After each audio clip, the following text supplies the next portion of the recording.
প্রত্যাশা কম, শান্তি বেশি। প্রত্যাশা যত কম রাখবে, জীবন ততই হালকা লাগবে।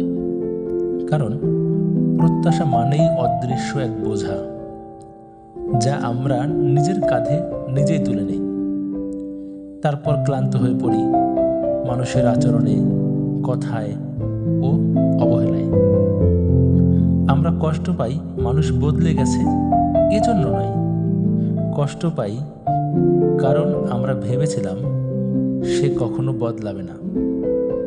প্রত্যাশা কমিয়ে দিলে সম্পর্কগুলো সহজ হয়ে যায়।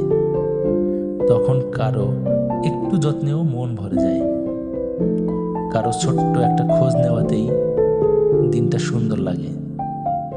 অভিমান জমে না, অভিযোগ জন্মায় না। তখন বুঝবে মানুষকে তার মতো থাকতে দেওয়া কতটা মুক্তির।